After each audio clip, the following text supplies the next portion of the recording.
Hello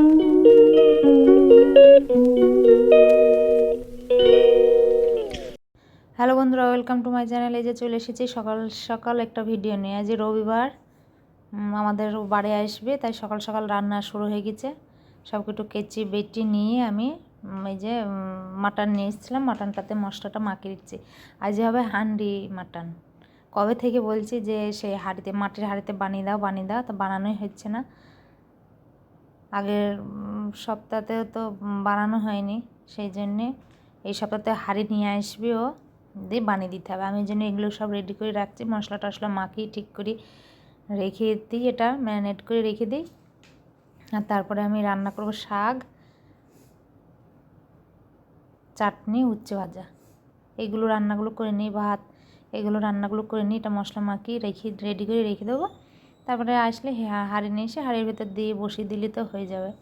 দেখে প্রথম করছি আমি, কেমন হবে না হবে। আমি দেখেছি সকলের, মানে ইউটিউবে, মোবাইলে দেখেছি যে উনুনে ভালো হয়, উনুনে করলে বা কয়লার এইসব আঁচে টাচে করলে ভালো হয়।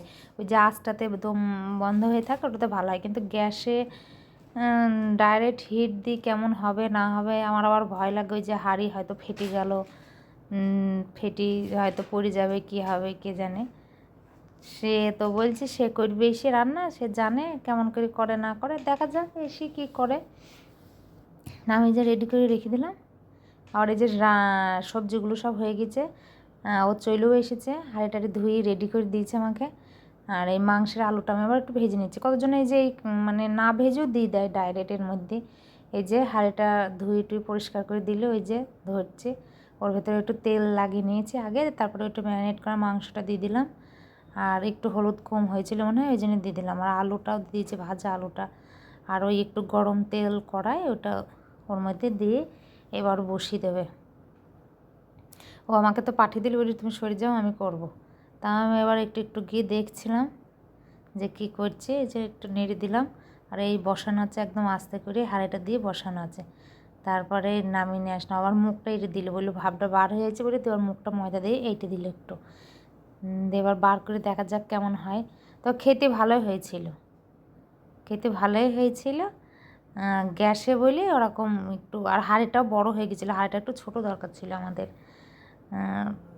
হাঁড়ি একটু ছোটো হইলে আর উনুনে হইলে খুব ভালো হতো। তো যাই হোক, সে দুপুরের খাওয়া দাওয়া সব কমপ্লিট হয়ে গেলো আমার, কাজটা সেরে। আর আজকে ছিল, মানে আজ আমি ভয়েস দিচ্ছি, আজকে কালকে ছিল মাদার্স ডে। তারপর ওর বাবা বাড়ি এসেছে বলে একটু পেয়েছে। আমি যদি, ওর বাবা যদি বাড়ি না আসে তাহলে আর এগুলো করতে পারতো না।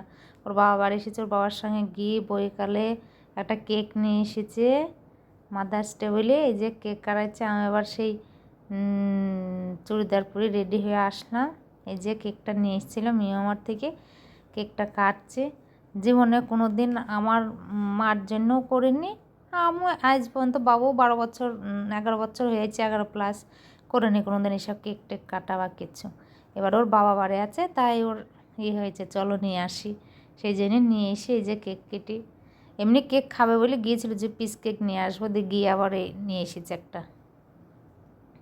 তাই আবার কাটা কেটে সবাই মিলে একটু হলো আনন্দ, যা একদিন ভোটের জন্য বাড়ি এসেছিল, এই আনন্দটা হলো। তারপরে এই যে কেক টেক কাটা হয়ে গেল, সবাই মিলে কাটলাম। সবাই বলতে আমরা 3জনে আর কে আছে। আর তারপর আবার আমার জন্য আবার একটা গিফট নিয়ে এসেছে। তা আমি জানি উনি গিফটটা কিনে এসেছে, বলছে গিফট আছে, ওরা হাত মুছতে গেছে, আমার কইলো বুঝতে, ওখানে গিফটটা নিয়ে এসেছে আমার জন্য একটা বুদ্ধি খাটিয়ে নাইটি। আমাদের দেখে আশ্চর্য, বলছে আমার জন্য গিফট আছে। আমি বলছি কী আছে কী আছে, বুঝতেই পারছি না, ব্যাগের ভিতর আছে লুকানো, দেখায়নি আমাকে। দিয়ে আর এটা হচ্ছে ওই মিয়ামার থেকে কেক নিয়েছিল, ওখান থেকে একটা কার্ড দিয়েছিল, কার্ডে লেখা আছে মায়েদের ব্যাপারে সব। ওইটাই আমি এবার পড়ছিলাম, কার্ডটা দিয়েছে, কার্ডটা একটু পড়ে নিলাম, বেশ সুন্দর করে লেখা আছে। আর এই টুলটা ছোটো বলে আমি ওইভাবে বসেছি। তারপরে এই ব্যাগের মধ্যে করে নিয়ে এসেছে, আমি দেখিনি, এই যে অন্য দোকানের ব্যাগের ভেতর করে কী নিয়ে এসেছে আমি অতটা খেয়াল করে নিই যে কী নিয়ে এসেছে আমার জন্য। আমি বলছি কী নিয়ে এসেছে, কী আছে, দিয়ে তারপর আবার এই যে খুলে দেখছি আমার জন্য কী নিয়ে এসেছে। দেখছি আমি তো এই টাইমেও আমি বুঝতে পারিনি যে কী নিয়ে এসেছে, এটা কী। তারপরে খুলে দেখার পর নাইটি। এমনি ভালোই হয়েছে, যে পছন্দ করেছে বিটাই দুইজনাই। কালারটা বাড়ির পরার মতো সুন্দর দেখে একটা নাইটি এনে দিয়েছে। এই প্রথম জীবনে কেউ মাদার্স ডেতে আমাকে গিফট দিল, কেকও কাটলাম, এইবার পূর্ণ হইল। তাছাড়া কোনো দিন এরকম করিনি, আমরাও করিনি, আর আমরা এসব ইয়েও করিনি। তা সকলকে মাদার্স ডেতে সকলকে শুভকামনা। সকলের মা ভালো থাকুক, সুস্থ থাকুক, এইটুকুই। আর কি, আমার দিনটা আজকে ভালোই গেল। সকাল থেকে রান্না বান্না, খাওয়া দাওয়া, তারপরে মাদার্স ডে পালন করা, কেক কাটা, এইভাবেই কেটে গেল। তা ভিডিওটা যদি ভালো লাগে অবশ্যই লাইক, কমেন্ট, শেয়ার এবং সাবস্ক্রাইব করে দেবেন। আর সকলে ভালো থাকবেন, সুস্থ থাকবেন, এই কামনাই করি।